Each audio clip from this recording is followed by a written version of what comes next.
Welcome to Telangana చరిత్ర online classes. మనం ఇప్పుడు ఎవరి గురించి చూస్తున్నామంటే 17వ రాజు హాలుడి గురించి మనం నేర్చుకోవడం జరుగుతుంది. ఎవరి గురించి నేర్చుకుంటామంటున్నా? హాలుడి గురించి. హాలుడు అంటే ఎవరు? అరే నాయన మాకు తెలియదా అవే హాలుడు అంటే? శాతవాహన రాజుల్లో అగ్రగణ్యుడు, ప్రముఖుడు, పేరుగాంచినోడు హాలుడు. హాలుడు ఎన్నో రాజు సారు అంటే 17వ రాజు. హాలుడు ఎన్నవ రాజు సారు అంటే 17వ రాజు అని చెప్తున్నాం. రైట్, ఇక్కడ రాస్తుంది చూడండి, హాలుడు అని చెప్పిన. ఏం పేరు సారు? హాలుడు అని చెప్పి పిలుస్తున్నా. హాలుడు ఎన్నవ రాజు అంటే శాతవాహన రాజ్యంలో ఇతడిని మనం 17వ రాజు అని చెప్పి పిలుస్తున్నాం. సార్ ఏమంటున్నాం సార్? ఇతన్ని 17వ రాజు అని చెప్పి పిలుస్తున్నాం. హాలుడి యొక్క బిరుదులు ఏమిటి? హాలుడి యొక్క బిరుదులు ఏమిటి? హాలుడి యొక్క బిరుదులు ఏమిటి? ఒకటి ఏమంటున్నామంటే కవి రాజు అని చెప్పి పిలుస్తున్నా. రెండోది ఏమంటున్నామంటే కవి వత్సలుడు అని చెప్పి పిలుస్తున్నాం. ఏం సార్? కవిరాజు, కవివత్సలుడు అని చెప్పి పిలుస్తున్నా. హాలుడి యొక్క రచనలు ఏమిటి? హాలుడి యొక్క రచనలు, హాలుడి యొక్క రచనలు ఏమిటి అన్నప్పుడు హాలుని యొక్క రచనలు ఏమిటి? ఎవరని చెప్తారా? రైట్, ఒకటి గాథా సప్తశతి అని చెప్తున్నా. సార్ మంచిగా రాయండి సార్. గాథా సప్తశతి అని చెప్తున్నా. ఏం సార్? గాథా సప్తశతి అంటున్నా. గాథా సప్తశతి తర్వాత ఇంకోటి ఏమంటున్నామండి? ఈ యొక్క అభిధాన చింతామణి ఏమంటున్నాం సార్? అభిధాన చింతామణి అనే పుస్తకాన్ని ఎవరు రాసిర్రు? యొక్క హాలుడు. ఇంకో పుస్తకం కూడా ఉన్నది, అదేమిటి అంటే షప్తాసి. సో హాలుడి యొక్క రచనలు ఏమిటి? బోర్డు మీద రాసిన గాథా సప్తశతి, అభిధాన చింతామణి, షప్తాసి అనే పుస్తకాలను హాలుడు రాశాడు. హాలుడు రాసినటువంటి ప్రముఖ పుస్తకం ఏమిటి అంటే గాథా సప్తశతి. ఇతడి కాలంలో ఏ భాష అభివృద్ధి చెందినది? హాలుడి కాలంలో ఏ భాష అభివృద్ధి చెందినది అంటే ప్రాకృత భాష అనేది ఇతడి కాలంలో అభివృద్ధి చెందినది అని చెప్పి నేను మాట్లాడుతున్నాను. ఏ భాష అంటున్నామండి? ప్రాకృత భాష అనేది ఇతడి కాలంలో అభివృద్ధి చెందినది. మరి ప్రాకృత భాష సాహిత్యానికి సంబంధించి ఏమంటాం సార్? ప్రాకృత భాష సాహిత్యమునకు సంబంధించి హాలుడి కాలాన్ని ఏమంటాము అంటే ఈ యొక్క హాలుడి కాలమును స్వర్ణయుగము అని చెప్పి పిలుస్తున్నాము అంటున్నాం. సార్ ఏమంటున్నాం సార్? స్వర్ణ యుగము అని చెప్పి పిలుస్తున్నా. సార్ ఏమంటున్నా? స్వర్ణయుగము అని చెప్పి పిలుస్తున్నా. ఎవరి కాలాన్ని స్వర్ణయుగం అంటున్నా? హాలుడి కాలాన్ని ప్రాకృత భాషా సాహిత్యానికి సంబంధించి స్వర్ణయుగము అని చెప్పి నేను పిలవడం జరుగుతూ ఉంది అంటున్నాను. ఓకేనా? మరి హాలుడి యొక్క ప్రత్యేకతలను తెలియజెప్పినటువంటి పుస్తకం ఏమిటి అంటే గాథా సప్తశతి. గాథా సప్తశతిలో ఏం కనిపిస్తాయి? ఈ గాథా సప్తశతిలో మనకు ఎన్ని వందల శృంగార పద్యాలు ఉన్నాయి అంటున్నా? 700 శృంగార పద్యాలు గాథా సప్తశతిలో కలవు అంటున్నా.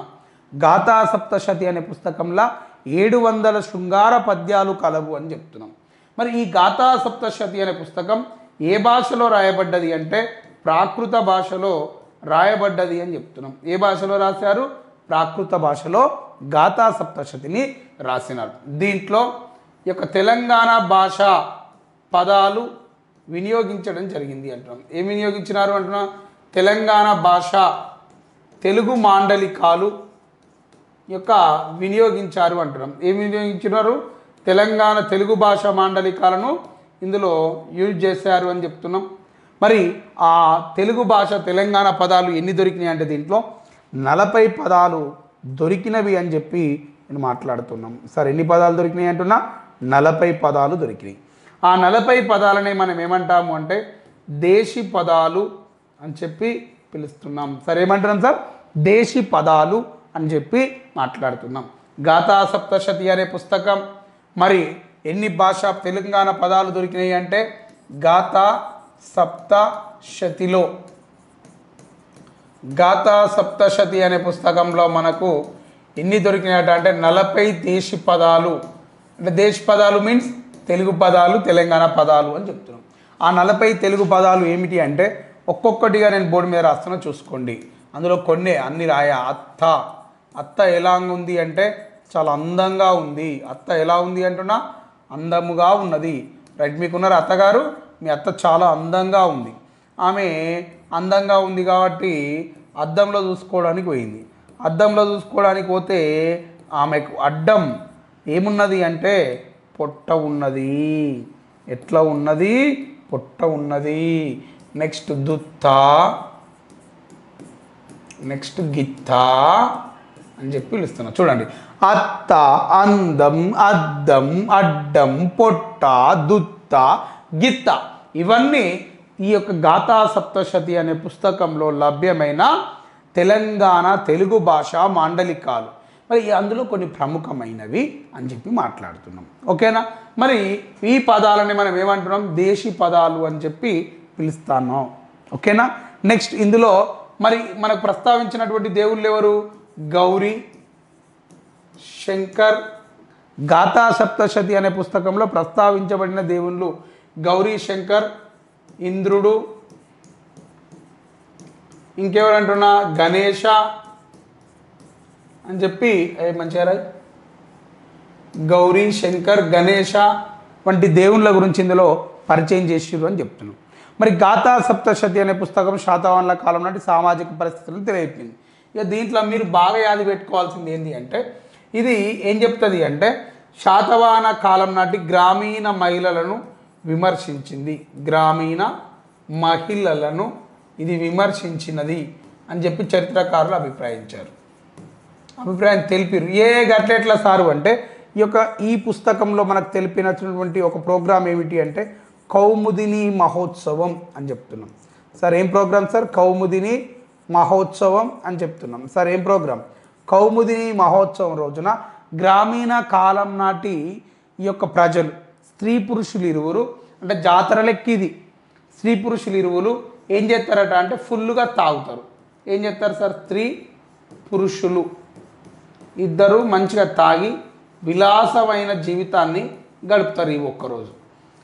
దీన్నే అంటే ఇట్లా విలాసవంతమైన జీవితాన్ని గడుపుతారు అని చెప్పి ఈయన గాథా సప్తశతి అనే పుస్తకంలో రాసిండు. చరిత్రకారులు ఏమన్నారు అంటే అరే ఈ గాథా సప్తశతి పుస్తకం రాసినోడు ఎవడు మనిషా మహేష్ బాబా ఏ రకంగా చెప్తాడు ఆయన ముచ్చట? గాథా సప్తశతి అనే పుస్తకంలో మహిళలు మందు కొడతారని చెప్పిండు. ఏం పద్ధతేనా? ఆల్కహాలిక్ ఇక్కడ ఉన్నటువంటి ఉమెన్లు అని చెప్పి ఈ యొక్క కౌముదిని మహోత్సవం రోజున ఇట్లా జరుపుతారు అని చెప్పినటువంటి ముచ్చటను గాథా సప్తశతి అనే పుస్తకంలో ఆయన చెప్పినటువంటి అంశాన్ని అక్కడ ఉన్నటువంటి చరిత్రకారులు తీవ్రంగా వ్యతిరేకించడం జరిగినది అని చెప్పి నేను మాట్లాడుతూ ఉన్నాను. ఓకేనా?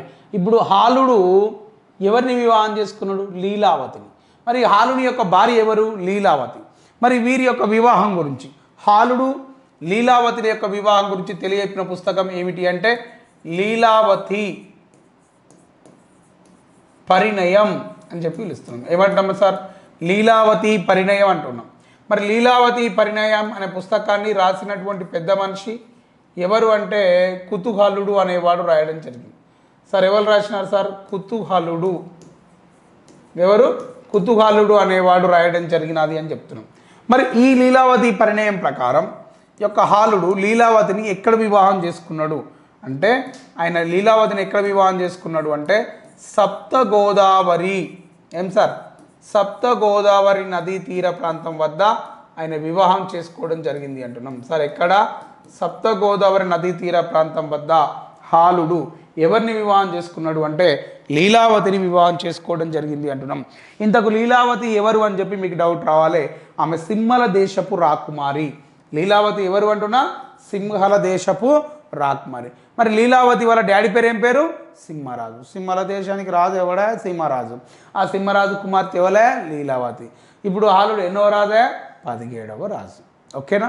సో ఇటువంటి ముచ్చట్లను మనం ఇక్కడ చూడటం జరుగుతూ ఉంది అని చెప్తున్నాం. ఓకేనా? ఇప్పుడు సప్త గోదావరి నదీ తీర ప్రాంతం అంటే రెండు అభిప్రాయాలు కనిపిస్తాయి. ఒకటేమో ద్రాక్షారామం అని చెప్తున్నాం, రెండవదేమో యొక్క వేంపల్లి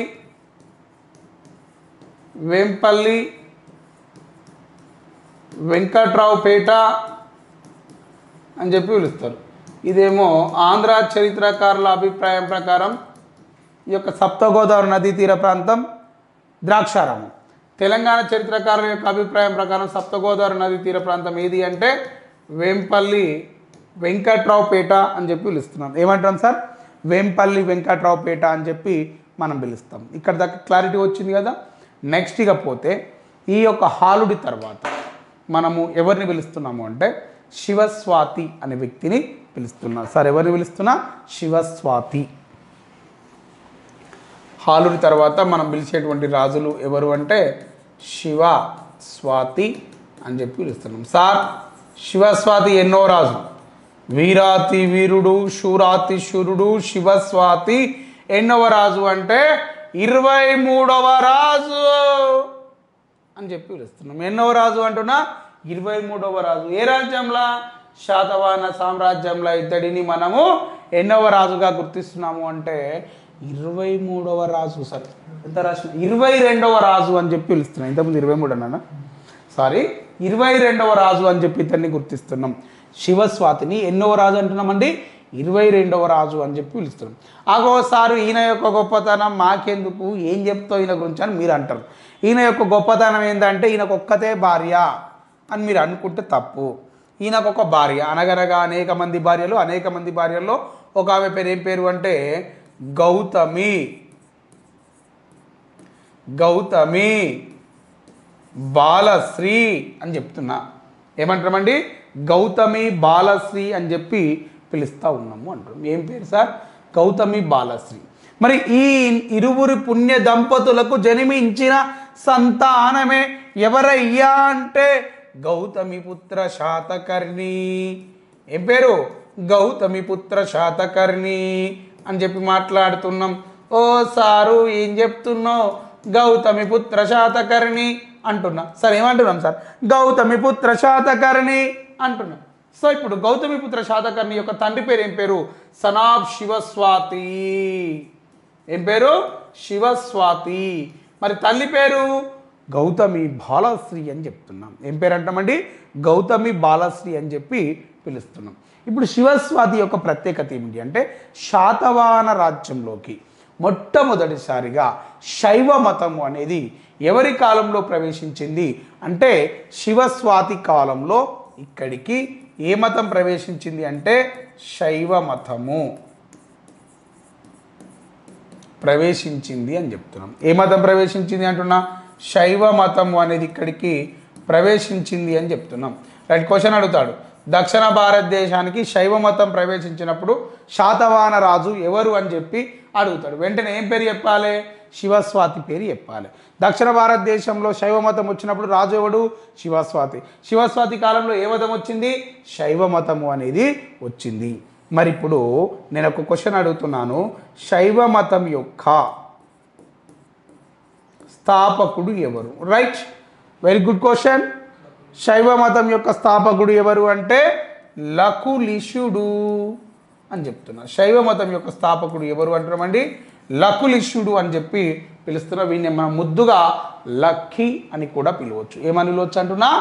లక్కీ అని కూడా పిలవడం జరుగుతుంది అంటున్నాం. శైవ మతం యొక్క స్థాపకుడిగా మనం ఎవరిని గుర్తిస్తున్నాం అని అడగంగానే మీరు వెంటనే ఏం చెప్పాలి? లకులిషుడు అని చెప్పాలా? ఏం పేరు చెప్పాలంటున్నామండి? లకులిషుడు అని చెప్తున్నాం. మరి శైవ మతంలో ఎన్ని శాఖలు ఉన్నాయి అని చెప్పి అడిగింది అనుకోండి. శైవ మతంలో ఎన్ని శాఖలు ఉన్నాయి అంటే 3 శాఖలు కలవు అని చెప్తుంది. శైవ మతంలో ఎన్ని శాఖలు ఉన్నాయి అంటే 3 శాఖలు కలవు అని చెప్పి మాట్లాడుతున్నాం. ఒకటేమో ఏమిటి అంటున్నామంటే పాశుపాత శాఖ అని చెప్పి పిలుస్తున్నాం. ఒకటి ఏమంటామండి? పాశుపాత. ఓకే. రెండవది ఏమంటున్నామంటే కాపాలిక. ఓకే. మూడవది ఏమంటున్నామంటే కాలాముఖ. ఏం సార్? కాలాముఖ, కాపాలిక, పాశుపాత. శైవ మతంలో అత్యంత ప్రాచీన శాఖ ఏది? శైవ మతంలో అత్యంత ప్రాచీన శాఖగా మనం దేన్ని గుర్తిస్తున్నాము అంటే ఈ యొక్క పాశుపాత శాఖను అతి ప్రాచీన శైవ మత శాఖ అని చెప్పి పిలుస్తున్నాం. ప్రాచీన శాఖగా దేన్ని గుర్తిస్తున్నామంటే శైవ మతం యొక్క ప్రాచీన శాఖగా మనం దేన్ని గుర్తిస్తున్నామంటే పాశుపాతము అత్యంత ప్రాచీన శాఖగా మనము గుర్తించడం జరుగుతుంది అని చెప్పినాం. ఓకేనా. మరి ఈ పాశుపాతను కానీ కాలాముఖను కానీ అనుసరించిన మిగతా తెలంగాణ రాజ్యవంశీయులు ఎవరు అన్నప్పుడు చూడండి, వాళ్ళ పేరు చెప్తాను. కాకతీయులు. ఎవరు అంటామండి? కాకతీయులు ఈ యొక్క పాశుపాత శైవ మతాన్ని మరియు కాలాముఖ శైవ మతాన్ని అనుసరించడం జరిగింది. కాపాలికులు అంటే శివుని యొక్క ఉగ్రవాదులు అని చెప్పొచ్చు. శివుడు భయంకర స్వరూపుడై ఉంటాయి. ఆ భయంకర స్వరూపుడైనటువంటి శివుడిని వీళ్ళు పూజించడం జరుగుతుంది. ఇలా పూజలు అందుకుంటున్నటువంటి శివునికి సంబంధించిన ఈ భక్తులను ఆ మతాన్ని మనం ఏమంటాము అంటే కాపాలిక అని చెప్పి పిలుస్తారు. అంటే శివుడికి ఇక్కడ కపాలాలలో నైవేద్యాన్ని సమర్పించడం జరుగుతుంది. భైరవ కోన ఏమంటామండి? భైరవ కోన.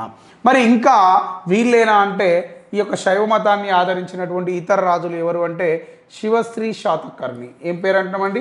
శివశ్రీ శాతకర్ణి గారు కూడా ఈ యొక్క శాతవాహనుల కాలంలో శైవ మతమును ఆదరించడం జరిగినది అని చెప్తున్నాం. ఏ మతాన్ని ఆదరించినాడు అంటామండి? శైవ మతాన్ని ఇతడు ఆదరించడం జరిగింది అంటున్నాం. ఓకేనా. మరి ఇప్పుడు నేను ఏమంటాను అంటే ఈ శివస్వాతి ఇట్లా మనకే మతాన్ని ఆదరించిండు అంటున్నా? శైవ మతమును ఆదరించిండు అని చెప్తున్నాం. అంటే ఈ యొక్క శివస్వాతి కాలంలో యొక్క మహిళా రాణులకు పెద్దగా ప్రాముఖ్యత అనేది ఉండేది కాదు. రాణులకు ప్రత్యేక గౌరవాలు ఉండేవి కాదు. ప్రత్యేక గౌరవమును పొందలేదు. ఎందుకు పొందలేదు అంటే రాజు అనేటోడు భార్య అంటే ఒక్కరిని పెళ్లి చేసుకోవాలి. వీడు 4-5 పెళ్లి చేసుకుంటాడు. మరి 4-5 పెళ్లి చేసుకుంటే పర్వాలేదు, వీడు ఒక 100 మందిని పెళ్లి చేసుకుంటాడు.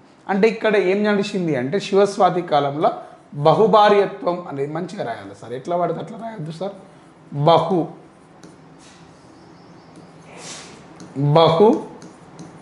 భార్యత్వం అనేది ఇక్కడ అమల్లో ఉంది. అందుకే రాణులకు సరైనటువంటి గౌరవం అనేది లభించలేదు అని చెప్తున్నా. ఎవరికి? రాణులకి ఇక్కడ సరైనటువంటి గౌరవం లభించలేదు అని చెప్పి మనం మాట్లాడుతున్నాం. ఎవరి కాలంలో? శివస్వాతి కాలంలో. మరి ఈ శివస్వాతి తర్వాత మనకు వచ్చేటువంటి మరొక వ్యక్తి ఎవరు అంటే గౌతమిపుత్ర శాతకర్ణి. ఏమంటున్నామండి?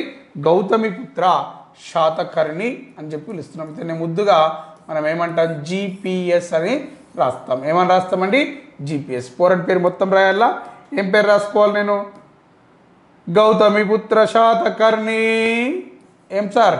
గౌతమి పుత్ర శాతకర్ణి అని చెప్పి పిలుస్తున్నాం. సార్ ఏమని పిలుస్తున్నా? గౌతమిపుత్ర శాతకర్ణి అని చెప్పి పిలుస్తున్నాం. ఇతన్నే ముద్దుగా ఏమని పిలుస్తారు అంటే ఏమో పేరు చెప్పిన జిపిఎస్ అని చెప్పి పిలుస్తాం. ఏమంటున్నాం సార్? యొక్క జిపిఎస్ అని చెప్పి పిలుస్తున్నాం. ఇతడు ఎన్నవ రాజు? గౌతమిపుత్ర శాతకర్ణి ఎన్నవ రాజు అంటే ఇతడు 23వ రాజుగా ఇతడిని గుర్తించడం జరుగుతుంది అంటున్నాం. సార్ ఎన్నవ రాజు అంటున్నా? ఇతన్ని 23వ రాజు అని చెప్పి పిలుస్తున్నా. ఎవరిని 23వ రాజు అంటున్నా? గౌతమిపుత్ర శాతకర్ణిని. నేను ఎన్నవ రాజు అని చెప్పి పిలుస్తున్నానంటే 23వ రాజు అని చెప్పి పిలుస్తున్నా. ఎవరిని సారు? గౌతమిపుత్ర శాతకర్ణిని 23వ రాజు అని చెప్పి పిలుస్తున్నాం. ఇతడు శాతవాహనులలో గొప్పవాడు అంటున్నాం. ఇతన్ని ఏమంటున్నామండి? శాతవాహనులలో గొప్పవాడు అని చెప్పి పిలుస్తున్నాం. శాతవాహనులందరిలో ఈయన గొప్పవాడు అని చెప్తున్నాం. ఏమంటారు సార్? శాతవాహనులందరిలో గొప్పవాడు ఎవరయ్యా అంటే గౌతమిపుత్ర శాతకర్ణి. తొలి శాతవాహనులలో గొప్పవాడు ఎవరయ్యా అంటే గౌతమిపుత్ర శాతకర్ణి. తొలి శాతవాహనులలో కూడా ఇతడు గొప్పవాడు అని చెప్పి పిలుస్తున్నాం. ఎవరు సారు? గౌతమిపుత్ర శాతకర్ణి. మరి అతని యొక్క ప్రత్యేకతలను ఇప్పుడు మనం అబ్జర్వ్ చేద్దాం. ఓకేనా. ఎవరి యొక్క ప్రత్యేకతలను? గౌతమిపుత్ర శాతకర్ణి యొక్క ప్రత్యేకతలను మనం అబ్జర్వ్ చేద్దాం. ఓకేనా. రైట్. ఇప్పుడు ఒక్కొక్క ముచ్చట్ను మనం చూసుకుంటూ పోదాం గౌతమిపుత్ర శాతకర్ణికి సంబంధించి.